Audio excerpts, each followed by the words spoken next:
Hi, and welcome everybody to another edition of the Winner's Circle Sports Betting Podcast, right here on the Winner's Circle Sports Betting channel, powered by GamblersWorld.com. Today, I'm joined by Mr. Jesse Shule of JesseShule.com, Mr. Sean Higgs of PicksandParleys.net. I'm Ross Benjamin of RBWins.com, and we're going to be looking at 3 Major League Baseball games today, and we'll be giving you some free picks. Before we get to that, we got a topic of conversation, and also I'd be rude if I didn't say hello to my 2 constituents. Sean, how are you? All right. Looking forward to this little chat we got coming up here. Interesting. You hit me with that like a minute before we go live. That's like, okay. Right. But I want it to be spontaneous because I know you guys read about this topic. And Sean, you of all people, I'll give you an opportunity to rant. So if indeed you could do so on a minute's notice, I think you can. What do you think, Jesse? About the suspensions? No, well, about Sean being able to rant on a minute's notice. Oh, yeah. That's never in doubt, is it? How are you, my friend? I am so excited. I mean, I didn't see you guys yesterday, and now I'm just like a kid in a candy store. So excited to be back with you guys. So we're going to be ramping it up come football season, guys, and we'll be doing a lot more shows with these gentlemen here because there's a lot more to cover during football season. But right now we're talking baseball. But speaking of football, the NFL handed down 4 suspensions for players who broke the guidelines or rules, whatever way you want to phrase that. And we're betting on 3 of them were betting on NFL games, but not their own. The other one, those 3 were suspended for the entire season. All right. The 4th guy was suspended because for 6 months because he was betting on non-NFL games within the team's facility. Now, here's my thing. I have no issue with the 3 guys who got suspended for the year. You don't want to be betting on you don't want players to be betting on the NFL, okay? Because, all the conspiracy theorists will come out of the woodwork, number one. It lends itself to a lack of integrity to the game. So I'm okay with that. If you're making $1 million plus a year and they tell you don't bet on the NFL, why would you jeopardize that? Stupidity. So they deserve what they got. The 4th guy, now he broke the law, okay? The law as set by the NFL was you could bet on other sports, but you can't do it within your own facility. I think that's the stupidest rule that I've ever heard of in my life. The guy wasn't betting on the NFL.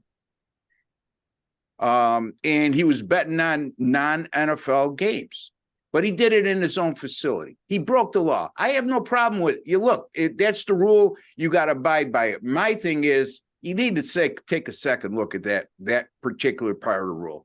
You're going to tell me that if that guy stopped at a red light half a mile down the road from the facility and put in the same bet, it's legal and he's not going to get suspended?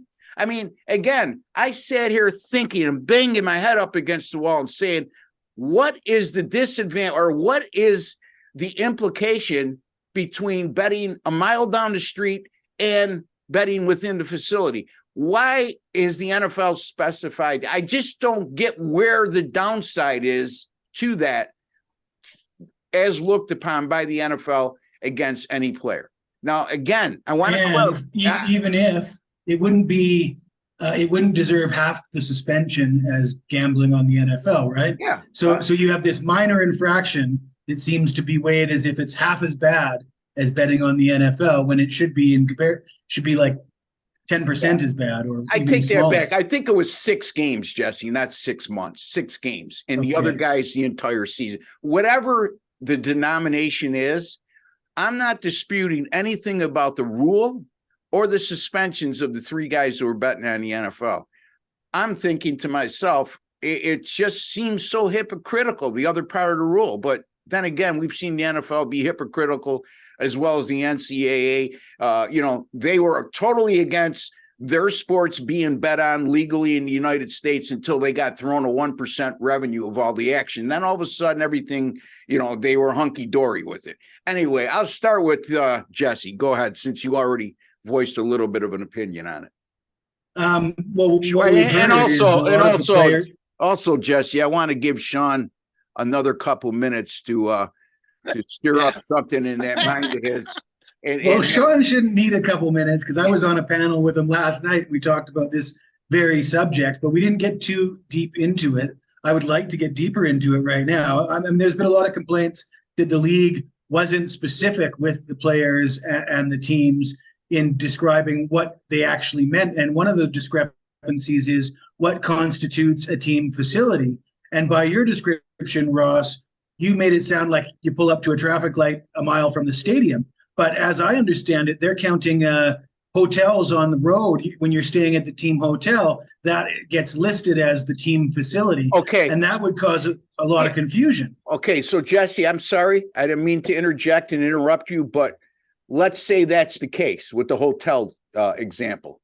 All right. Well, a guy takes a taxi 2 miles down the road to get something to eat, and he makes the same bet at a restaurant that he's eating at.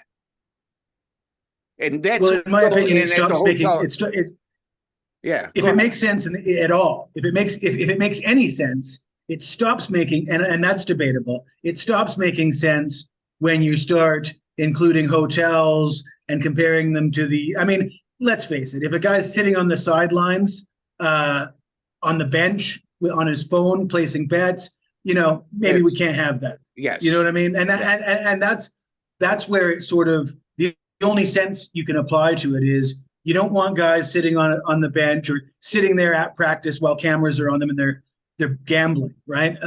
Now, when you start to get an off day and there's nobody, it's in the locker room or wherever it is in let's say the weight room or something like that. Yeah. It really isn't any different than them doing that in their own home or at a friend's house. And then the team hotel, I think the team hotel is more that they're not allowed to go back to their house because they're on the road. So they have to stay at the team hotel should be labeled more as like their personal domain where they can do whatever they want. In my opinion, yeah, the law doesn't make sense. And also I'm skeptical that what are they going to do if Patrick Mahomes plays video poker on the bus one day or on the plane, in the airport or they're talking about just betting on sports, not table games or anything like that on the internet. Again. But my point is, are they going to suspend Patrick Mahomes for a full season? Or are they going to bury it? Well, knowing the NFL and the hypocrisy that revolves around them when it comes to this particular topic, meaning sports betting, and how their opinions have drastically changed from 3 years ago to now, I would say that they probably would cover that up, Jesse. And that's not a conspiracy. That's just because of the marketability of the player, and people pay good money to see Patrick Mahomes play. Could you imagine the outrage if he was suspended for 6 games because he bet on a soccer match in Indonesia 3 days before the game, and he didn't have time, so he did it in the locker room, the Chiefs locker room at their practice facility. That's one of the things that came to my mind is the guys that I understand that are being suspended for a full season are guys that most fans aren't going to miss on a nightly basis. I would be adamant if I was the NFL. I agree with the NFL in the aspect that the penalty should be severe for betting on the NFL. How hard is it not to bet the NFL if you have millions of dollars at stake? That if you were suspended for a year, look at even these players that aren't well known are still losing millions of dollars. And this other gentleman that got suspended for 6 months because of this ridiculous rule of betting on a non-NFL game within his own team's facility, he's also going to lose a ton of money. Anyway, I apologize to both of you guys. I didn't know you discussed this on another show last night, but it's got my... We just kind of touched on it. Yeah. We didn't get deep into it. Yeah. Yeah. It was like a 2 minute. We just brought it up real fast. But I disagree with Jesse. You're in a team hotel. That is the office. the league has rules. Like John Morant could have, you put a gun on your little Instagram. Now you can't do that. Now you're home and nobody sees it. It's one thing. Like you do something like that. I don't have rules containing. I could do something like that, right? You have rules. That's that. I mean, I suppose betting. Listen, betting on the NFL as players, that's definitely a no-no. Other sports, we're going to say, hey, you shouldn't be able to, but it just kind of goes into, listen, this is what we say you can do. It's not that hard. There's an Amoco down the street. Go to the Circle K, to Wawa, to Buc-ee's, whatever, before you get here. If you're that much a degenerate, I mean, like, you can't control yourself. And they were low bets. They were like $50 bets, $25 bets. They weren't crazy bets. So no, you're the rules are there. All sports have their own set of rules for what's allowed, what's not allowed. I don't think it's that hard. Sean, you wake up and it's not like you're. Go ahead. I'm not disputing the suspension of 6 months for betting on his own facility on a non-NFL game. Look, a rule is a rule, and he broke it. My thing is, maybe you ought to take a second look at that going into next year, because it's sort of ridiculous. That's my point. But like you said, man, it's all about the look of that. Like, yeah. Well, how do you know they're not betting on their own games if you let them bet? You know what I'm saying? Like, you get the whole, like this book I bought from 1988, Interference: How Organized Crime Influences Professional Football. It's crazy, so people are going to think that. People think, oh, how do you know they're not doing that? You had to pull that out. You had to pull that out. I did have to pull it. Now you just dragged everybody who's a conspiracy theorist. Oh my! But also, though, here's the thing, Ross. On the flip side, as much as I say you can't allow that in the locker room or when you're at your team hotel with everybody, like you can't have that here. You still have partnerships with these sports betting places. Yeah. Like, they're attached to stadiums at baseball, right? And football things. Yeah, now. Like, I mean, you're in Vegas now. Stop it. You know, but you have to have a little bit of a. You can't do this here. Guys, it's not that hard. Again, you come to practice, it's 4 hours, whatever it is. If you can't control yourself, hi, we'll Michael Jordan you and suspend you for 2 years. Where was the uproar back then? Social media day. So Jordan suspended 2 years for betting on his own team. Yeah. So anyway, the fact that they didn't come Pete Rose is sitting back and going, and I'm not in the Hall of Fame. You know what I mean? So go ahead, Jesse. I'm sorry, I didn't mean to cut you off. Well, just the fact that if you believe in the conspiracy theory that Jordan was suspended for 2 years, because that is at this point still a conspiracy theory. If that's what you believe, though, that sort of illustrates the fact that you can't just suspend the most popular player in the league for 2 years. You have to make up a big show with smoke and mirrors and everything else. Say he's going to go play baseball and this and that. And for the guy who owns his team. Yeah, and I'll go back to the conspiracy theory of I'm not paranoid; they're just all after me. Anyway, let's touch upon our baseball picks. Let's start with Sean Higgs. He's going to be looking at the Arizona Diamondbacks and the LA Angels, and it'll be Tommy Henry for the Arizona Diamondbacks, Griffin Cannon for the LA Angels. The Angels right now, as we speak, are a -150 money line home favorite. The total is 9.5. Sean, take it away. Yeah, and you look at this line and you're thinking, what the heck's going on here? We had the first place Diamondbacks. I mean, here we go, July, and they're rolling along. And the Angels had a nice little hot streak. They're right behind Houston here, or tied for Houston, basically second place. But then you get this giant line, and I'm a little confused over by it because Henry hasn't pitched that bad on the season. He's been all right. On the road, gets beat up a little bit. He's allowing some homers, 7 homers in 5 starts, which you don't like. But Canning's pitched really well of late the last month, posting a 104 whip. That's kind of things I like to look at in matchups like this. And again, I can't lay this giant number here. And it is a big number. Again, as I said, where's the respect for Arizona? I mentioned a team like Baltimore doesn't get a lot of respect. Arizona, 0 respect, 150 versus Griffin Canning. But I think it's because of the way Henry has pitched of late, especially on the road. I'm going to go a first 5 here, -130 Angels. And again, you're allowing 7 homers on the road and a 550 something ERA. And Ohtani's hitting like 480 the last week, just crushing it. Maybe look at some Ohtani home run or hit run ribby prop as well. But give me first 5 minus the 130. All right, Sean Higgs. Angels. The LA Angels minus 130 in the first 5 innings.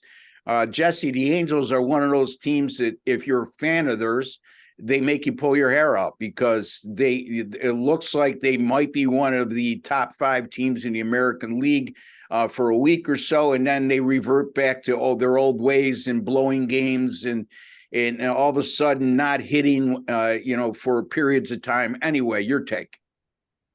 Well, once again, Sean and I are seeing things the same way, but I'm going to take an opposite approach here. I think that it is a big number. I think the Diamondbacks are getting zero respect, and I will point out that Henry has a dozen starts this season. Sean, do you know how many of those were losses by more than 1 run? 2. 1.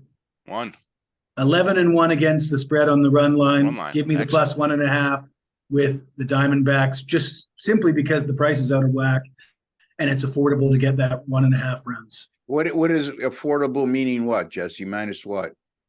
145. That Okay. was the best price available at the time when I woke up this morning. All right. That was Plus 1.5 minus 145. All right, there you go. And I was telling these guys before we went on the air, I schedule these matchups to talk about, 5-6 days in advance. And at the time, all 3 of the matchups, and I'm going to be covering Atlanta and Miami right now, 2 of the hottest teams in baseball. But we're looking at all lines of minus 150 or greater on all 3 games. So go figure. Anyway, Jesse, you're going to be talking about the Houston Astros and the Texas Rangers. Blanco will be starting for Houston. It'll be John Gray for Texas. Texas right now a minus 160 money line home favorite with a total of 9. What do you got for us? Well, Ross, you would assign me this game, Houston and Texas. If it was a premium play, it would be a Texas Chainsaw Massacre. I like the Rangers. How can you not like the Rangers? First place in majors in scoring, first place in the majors in team batting average and on-base percentage, first place in the AL West, 5 games up on Houston, and they're facing a rookie pitcher, Ronel Blanco, with a 5.63 ERA and 5 appearances on the road. Texas bats are going nicely. They've gone over in 5 straight in Texas. They've gone over in 6, or the over, I should say, is 16-5-5 in the last 26 in Texas. I think they're going to score some runs, and I will take the team total over 4.5 minus 125. 4.5 looks like a low number here. Yeah. Given the starting pitcher for Houston and the fact that we've seen plenty of high scoring games in Texas of late. I like that. Texas to go over their team total of minus or 4.5 at money line odds of minus 125. You said, Jesse? Minus Yes, 125. Sir. All right, Sean, what do you speaking of Texas, a guy who resides in Houston, Mr. Sean Higgs, what say you? Well, real fast, I want to get back to the Arizona pick there with Jesse. Arizona 26-12 run line on the road. Not too shabby. So, and Henry's losses worth the 145. Yeah, he lost 2-1 in a 9-8 game in extra innings. So, yeah, it opened at like a 135. It's up to a 155, which is that's kind of that kind of why I kind of went to the first. Anyway, we'll talk about this game. Texas, huge series for them, right? Little brothers to the Astros, have been in a bunch of World Series and ALCSs, but they pushed back John Gray. Gray was supposed to go yesterday. They opened as like a $2 fave yesterday. They pushed him back. They sat out Seager. Obviously, they're taking this like pretty serious. Like, all right, if we're gonna stick around and handle Haney being bad and no DeGrom, let's prove ourselves here. Good move for them. I give me Texas. I'm with you. At home, best offensive club in baseball. I got a guy, John Gray, who's throwing dimes at home on the season, just really good. Totally refound himself out of Colorado. Had a good year there, but down another solid year in Texas. Let's go. First 5 for me. I'm a Texas run line. First 5 team total. I think they beat the youngster here. And the only pause, you're like, it's so Houston are good, and they just put up 14 last night, 10 the game before against St. Louis. folks, St. Louis is in last place. Their pitching staff's a mess, and Houston hadn't been hitting coming into the week. Altuve, Tucker, all those guys paying were hitting 200. They were like 1 for 15, 3 for 20 slides. So Houston pitching a little different than the Texas pitching. Yeah. As weird as that sounds, Texas has got some good pitching. No, it doesn't sound weird. It's a good way to look at it because people could get deceived just by looking at most recent results. And sometimes you got to look inside why those most recent results happened and who they happened against, like Sean just alluded to. So, I like John Gray. I like him a lot. Boy, oh boy, what a world of difference when you take a pitcher like John Gray, who had to pitch half of his, let's just say half of his innings pitched in prior years were at Coors Field. I mean, that will inflate the best of any starting pitcher's ERAs. When was the last time we saw a Cy Young winner who pitched for Colorado? I mean, it's virtually impossible for that to occur. I mean, I'm not saying it didn't occur. I'm not sure. I'm not one of those guys who goes into the annals of baseball to look that up.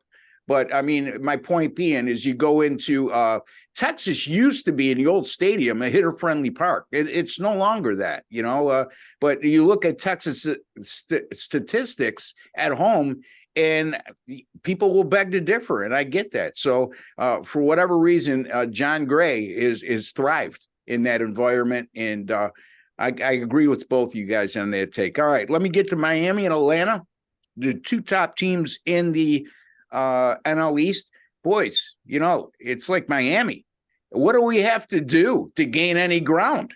Because look, they're 14 games over 500. There's 6 games out of first place.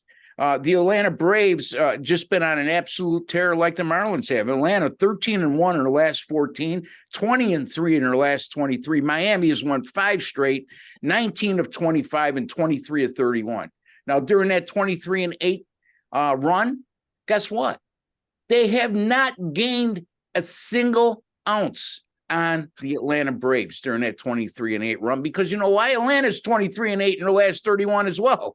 So a little bit of frustration there, but I'll tell you one thing: Miami, Skip Shoemaker, for the manager of the Marlins, he's got to be an early front runner for at least the National League Manager of the Year right now. But we'll see. There's still a lot of baseball to play. Both of these bullpens have been solid over the last 7 days.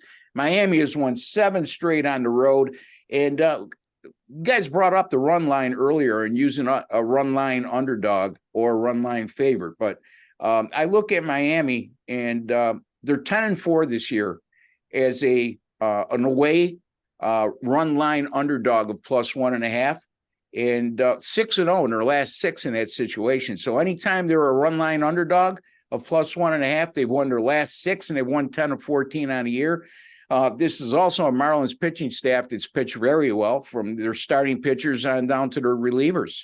They've allowed 3 runs or less in their last 6 and 10 of their last 12. Now they're facing a whole different animal at Atlanta. I get that. But they're well set up to try to at least neutralize that high-powered offense. And Miami also 20-6 this year when the total is 8.5 to 10. Right now, the total in this game is 9.5. So they fit within that category.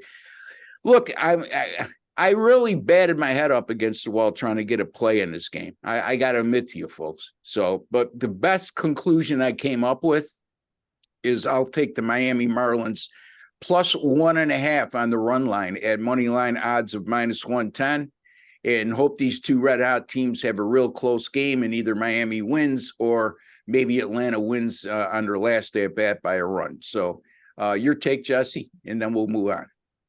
I think I might like it more than you, Ross. That's what I had penciled in here. The starter for Miami, whether it's Hoeing or Hoying, I'm not sure how you pronounce that, but I think he's only allowed 1 run in his last 5 appearances. He's certainly come off back-to-back shutout performances. And the Braves have won a lot of close games at home. They haven't been covering run lines at home, certainly if you dating back to the beginning of the season. But sign me up for +1.5. Yeah, Hoeing 1.28 ERA in his last 3 games. He's only made 4 starts this year. The thing that really bothered me about even contemplating taking Miami as a money line sizable money line underdog is the fact that he's only averaging 4.4 runs or 4.5 or something like that innings pitched, Jesse. I don't think he's reached the fifth inning in any of his 4 starts this year. Sean, your take. Yeah, Atlanta 18 and 24 run line at home. They had started out like 0 and 11 to start the year, something like that. But I grabbed Miami plus 170 last night. And yeah, Atlanta's been unbelievable. Like I said, 20 and 3 run, and you can't gain a game on them. But I look at Atlanta as great as they are. You're thinking, wow, a lot of offense. Like, I'm not sold on their pitching staff. Yeah. Like, as good as some of these young guys have been, and Elders pitched well, and you got the what was that, AJ, whoever he is, that Schuster, Smith, like they got a lot of young guys. Aldred they brought up the other day. Who I don't know how they're gonna pan out as the season progresses, right? They're gonna start hitting kind of peaks off their stuff, but that's a whole nother who wins the division kind of stuff. But I like to run. I took like I said, Miami plus 170. I got a 173 actually on sports capping yesterday with Miami. So all right, give me the Marlins. All right. So Sean, he's going to go and take a bigger risk and take Miami at plus 173. And who's that on the hill? Is it Charlie Morton today? Well, it's undecided right now. It was supposed to be Mike Soroka, but he struggled in his first start back from injury from last year. Yeah. That was against Oakland. I remember we were like, oh, you got to take the Braves today against Oakland. I'm like, you're going to lay $2 for the guys that pitched in Braves. So he had to pitch since 2020. What do we do? Well, obviously they might not think he's physically back to where he should be based on that one performance. And that may be the reason why they haven't named a starting pitcher. But whoever it may be, I'm going to still, look, it's not going to be any surprise. They're not going to throw whoever's hot right now out on the mound on 4 days rest. So, I'll go with the run line. Sean likes plus 173. Jesse agrees with me. Jesse also, Jesse, tell the folks who you like on your free pick again, and what you got going on this coming weekend. All right. I am going to go against the Houston Astros. I'm taking the Texas Rangers team total over 4.5, minus 125. By the way, I had one Major League Baseball play yesterday. It was on the Houston Astros, and that game was a blowout. But the exciting thing that's coming up tonight is there's a CFL game. I'm on a 5-0 run with CFL, 7-3 overall for the season.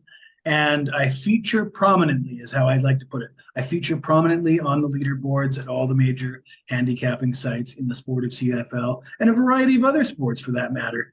And you can follow me on Twitter at Jesse Shule. You can catch me on YouTube, Jesse Shule Picks, and come see me at jesseshule.com. And Sean, the same for you. Tell the folks who you like today in your free pick, and then also get into whatever streaks you got and what you got coming up.